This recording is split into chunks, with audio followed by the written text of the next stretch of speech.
Welcome to Shatter. Help me reach 5,000 subscribers.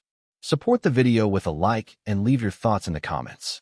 She said it on a Thursday night, standing by the sink, scrolling through her iPhone. Can you cover my credit card this month? Her voice was soft, almost casual, like she was asking me to pass the salt. I'd been watching her reflection in the window, half her face lit by the glow of the screen, half lost in the dark.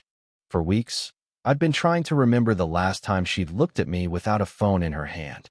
I didn't answer right away. The kitchen smelled like stale Dunkin' coffee, the same kind we grabbed every morning on the way to her office. That was our only routine left. She'd sip her latte, scroll Amazon, and barely say a word. I told myself it was just work, deadlines, exhaustion. But somewhere between those quiet drives and her late-night client calls, something changed. She stopped touching me, stopped laughing, stopped noticing that I'd started coming home later, too. Every night, she'd be on that silver laptop I'd bought her at Best Buy last Christmas, the one she needed for remote work. Now I realized it wasn't work keeping her up past midnight. It was him. I never saw the messages, but I didn't need to. You can tell when someone's already left you, even if they're still sitting right there. So when she asked that question, about her credit card, about just one more month, I looked at her, really looked. And for the first time, I saw how far she'd gone without moving an inch. I didn't yell. I didn't ask who he was. I didn't even ask why. I just said one word. No. It wasn't anger. It was closure. She blinked, surprised, like she hadn't expected resistance. I rinsed my cup, set it in the sink, and turned off the light. That night, while she typed away in the next room, I sat at the kitchen table with my Toyota Camry keys in front of me. I checked the balance one last time, moved everything into my own account, and left the login screen open for her to see. By morning, the bed beside her was cold. The phone line was dead, and all that was left in the kitchen was a cup half full of cold coffee and silence. By the time she woke up, I was already gone. The house didn't look empty, but it felt hollow, like someone had opened every window in the night and let the air out of our life. I drove aimlessly at first, the hum of the car filling the silence she used to occupy. The city was waking up, neon signs flickering against the gray morning. I passed the Dunkin' near her office and wondered if she'd stop there alone, order her usual latte, and text him instead of me. I didn't leave a note. There was nothing to explain that she hadn't already chosen. For months, her eyes had been somewhere else. She'd started quoting him. My boss says, he thinks, he noticed. It used to sting. Now it just confirmed what I already knew. She was living in a different orbit, and I was just background noise. I parked near the old river trail, where I used to clear my head after long days crunching numbers. The water moved slow, steady, nothing like the chaos of her world. I thought about the nights she stayed late at the office, saying there was a launch or a pitch deck she couldn't leave. I never doubted her. That was my mistake. Trust, once given blindly, becomes a weapon in the wrong hands. By noon, I'd already shut down our joint account, disconnected her Apple Pay from my card, and turned off location sharing. Not out of spite, just precision. I was erasing the traces of me she'd stopped noticing. Every transaction, every subscription, every digital thread that tied me to her world was cut. Back at the house, she'd probably be calling by now. Maybe confused, maybe angry. She'd open the banking app, see the zero, and realize it wasn't a glitch. For the first time, she'd have to feel what I'd been living with, absence. I stopped for breakfast at a Waffle House on the edge of town. The waitress poured my coffee without asking. I sat there, watching strangers laugh over syrup and eggs, and for the first time in months, I didn't feel invisible. I didn't vanish. I just stopped showing up where I wasn't respected.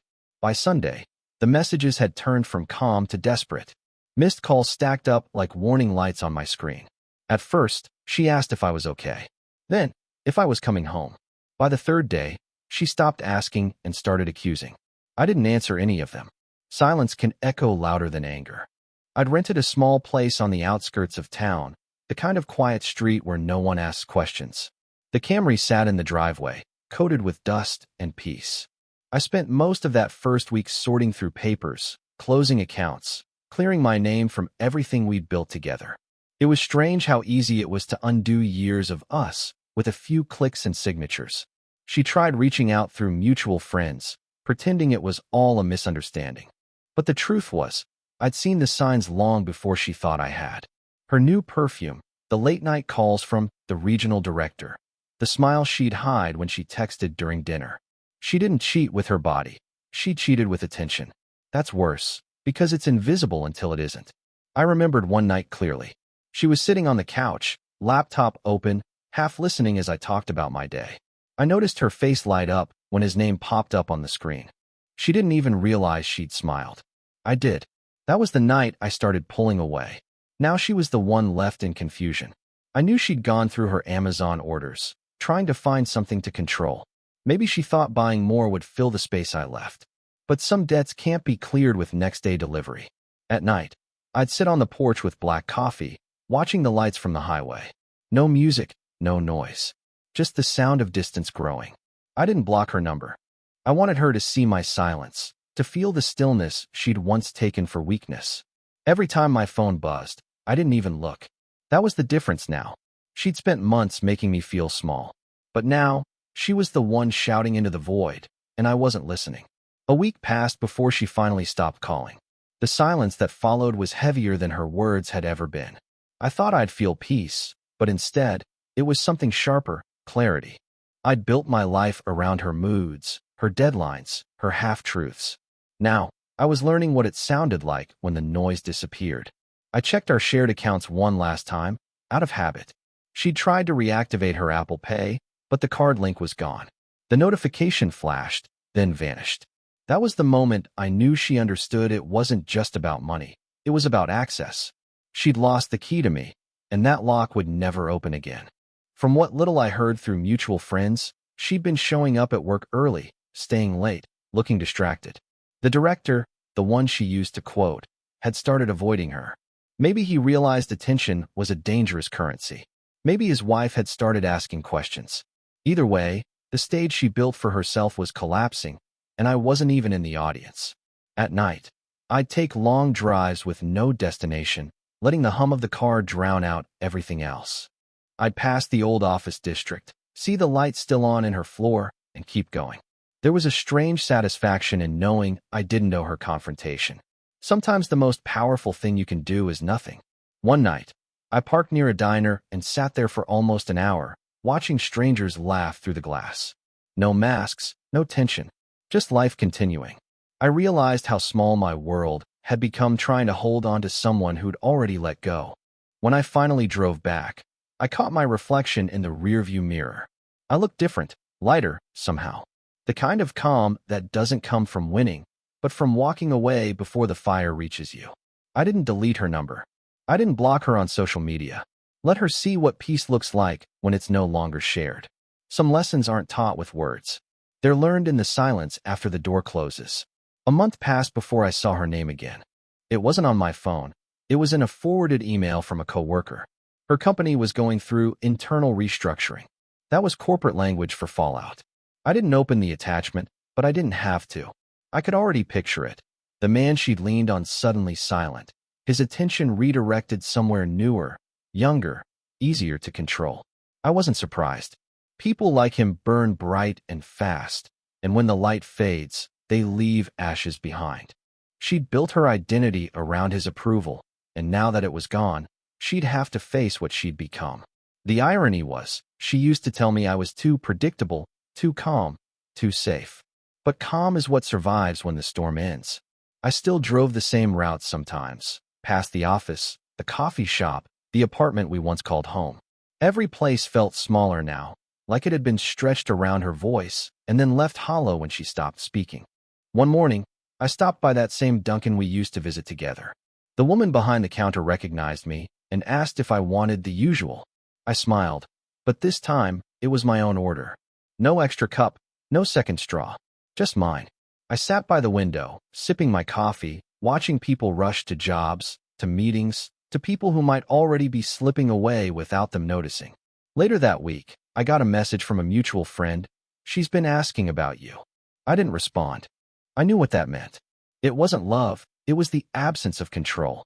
She wasn't missing me. She was missing the version of herself that looked stable next to me. That night, I went back to the diner, ordered waffles and black coffee. The waitress poured without asking, same as before. But this time, the silence didn't feel empty. It felt earned. People think leaving is an act of revenge. It isn't. It's an act of recovery. I didn't walk away to teach her a lesson. I walked away because I finally learned mine. 2 months later, I ran into one of her co-workers at the grocery store. She looked nervous when she saw me, like she was holding a secret that didn't belong to her. She said they'd heard rumors that the director had been transferred after an HR issue, and that my wife had taken an unpaid leave. The kind of leave people don't come back from. I just nodded, thanked her, and walked away. I didn't need to know more. Some stories end themselves. Driving back, I thought about how strange it was, how quiet the world becomes when you stop trying to fix someone else's chaos. My phone was almost silent these days, except for bank notifications or the occasional Amazon receipt. I'd started buying small things for myself again. Nothing big, just ordinary life returning, piece by piece. She, on the other hand, had gone quiet online. No photos, no updates, no smiling captions about new beginnings. I didn't check on her, but people talk.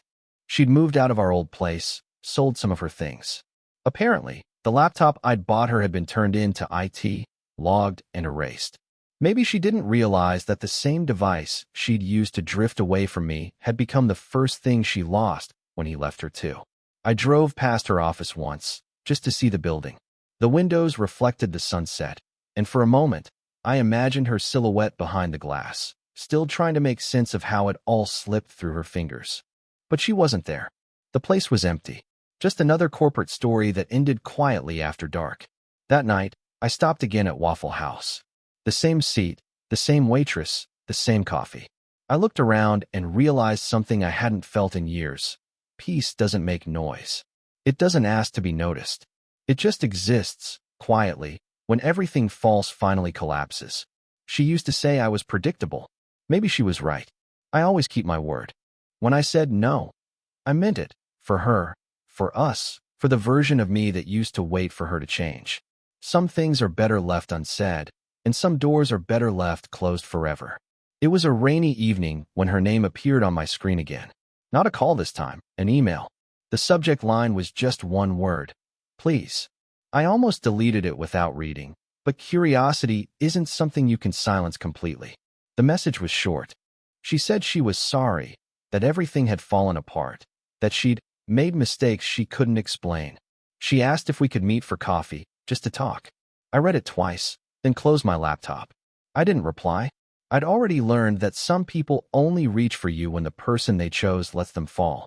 The silence I gave her was the same silence she once gave me, and now, it was the only language we had left. That night, I drove through the rain to clear my head. The sound of it hitting the roof of the car felt rhythmic, almost cleansing. I passed the old Dunkin', the one we used to stop at before her long days. The lights were still on, the smell of coffee drifting into the night. For a second, I thought about pulling in, just to see if I could remember what it felt like to be needed. But I kept driving. Some ghosts don't deserve resurrection. She sent another message a few days later, saying she'd been trying to fix her life. She mentioned therapy, new routines, rediscovering herself. I believed her, but that wasn't the point. Growth doesn't erase damage, it just makes you aware of it. I'd started running again in the mornings. Numbers came easy to me, but motion didn't. Still, every step felt like distance between the man I was and the man I'd become. She had filled every space in my head once. Now she was just background noise fading with the static. One morning, I checked my bank app out of habit. There was a pending transfer request from her. A small amount. A test, maybe. I smiled and declined it without a second thought. Some messages don't need words. The system just said, request canceled. And for the first time, that felt like the perfect ending to our story. 2 weeks passed before I saw her again. It wasn't planned. I was at the hardware aisle in Walmart, buying light bulbs and cleaning supplies. She walked in from the other side, holding a small basket, hair tied back, wearing the same perfume I hadn't smelled in months. For a second, she froze. Then she smiled, soft, uncertain, like someone standing in a place they no longer belong. She said she'd been meaning to call, that she didn't expect to see me there. I told her I didn't expect anything anymore. She laughed awkwardly, like she used to when she tried to defuse a silence. But this one was different. It wasn't the silence of tension, it was distance. She started talking fast, filling the air with stories about her new job, how things had been hard but good. I just listened. She was searching for recognition, for a version of me that no longer existed. I didn't give her that. I only nodded, watching how her eyes flickered every time I didn't react. That was when I realized she wasn't here to reconnect. She was here to remember who she was before she lost it all. Before she left, she said, "You look better." It wasn't a compliment. It was confusion. She was used to being the center of every room we entered. Now she wasn't even the center of this aisle. I wished her well, said I had to go, and walked away. I could feel her watching me leave, like someone who just realized a door had been locked long ago and they never noticed the click. When I got back to the car, I sat there for a moment, listening to the rain starting again. It didn't hurt anymore. The part of me that used to ache when I thought of her was quiet now, steady. I turned the key, drove off, and didn't look in the rearview mirror. That night, she sent one last message. Just 3 words. "I miss us." I read it once, then turned off my phone. Some ghosts don't need closure. They just need silence to fade. After that night, her messages stopped. Weeks turned into months, and her silence became the kind that feels like surrender. Every now and then, I'd see her name pop up on mutual friends' posts. Quiet likes, never comments. She was still there, just not seen. That used to be me. Now it was her turn to exist in the background. Life became rhythm again. Work, runs, breakfast at Waffle House on Sundays. I started noticing small things, how light changed in the morning, how the air smelled after rain. It's strange how peaceful the world becomes when you're not waiting for someone to love you the right way. One afternoon, I got a letter in the mail. Not an email. Real paper, her handwriting on the envelope. Inside was a short note. She said she'd moved to another city, that she was starting over. She wrote that she finally understood what I'd meant when I said no, that it wasn't rejection, it was release. She hoped I was happy. I read it twice, then folded it back and put it away. I didn't feel anger or nostalgia, just closure. For years, I'd built my life around keeping things balanced, predictable. But some equations don't balance until one side walks away.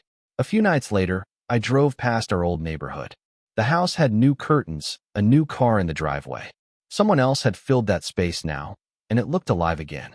I realized then that what we had wasn't destroyed. It had just finished its purpose. It had shown me who I was when I stopped begging to be understood. Before heading home, I parked by the river. The same place I'd gone that first morning after leaving. The water still moved slow, steady. I sat there with the window down, the night quiet except for the low hum of crickets and the steady rhythm of the current. She once said I was too calm for her world. Maybe she was right.